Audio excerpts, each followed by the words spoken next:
इचलकरंजीतील अनेक रस्ते खड्डेमय आहेत। गेल्या आठवड्यातील पावसामुळे कित्येक रस्त्यांवर डबकी आणि चिखल आहे। अशा वेळी इचलकरंजीतील काही विद्यार्थ्यांनी रस्त्यांच्या दुरावस्थेकडे वेगळ्याच पद्धतीने लक्ष वेधलं। शाळेकडे जाणाऱ्या रस्त्यावरील डबक्यात कागदी होड्या सोडून विद्यार्थी आणि शिक्षकांनी महापालिका प्रशासनाचा निषेध केला। या अनोख्या आंदोलनाची इचलकरंजीमध्ये चर्चा रंगली होती।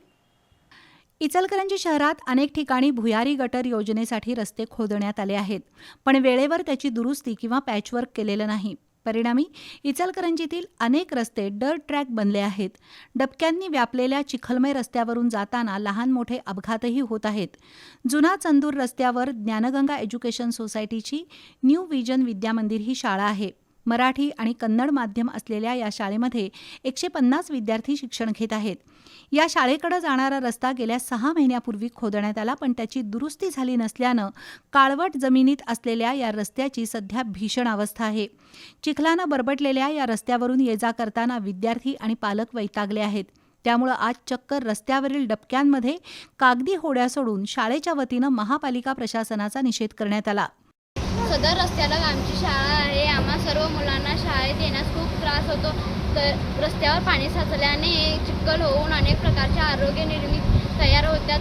तरी माननीय आयुक्त मॅडमांना ही विनंती आहे की या विषयामध्ये स्वतः लक्ष घालून उपाययोजना करावी। इथं शाळेसमोरील रोडवरील पावसाच्या पाण्याने चिखल होते आणि महानगरपालिकांना हीच विनंती आहे की डांबरी रोड बनवून द्यावे। येत्या पावसाळ्यामध्ये भरपूर पाऊस होऊन आमच्या या इचलकरंजी नगरीमध्ये ड्रेनेजचं काम सुरू आहे आणि आमच्या शाळेच्या परिसरामध्ये ड्रेनेजचं काम असल्यामुळं त्या मुलांना ये-जा करण्यासाठी खूप त्रास होत आहे।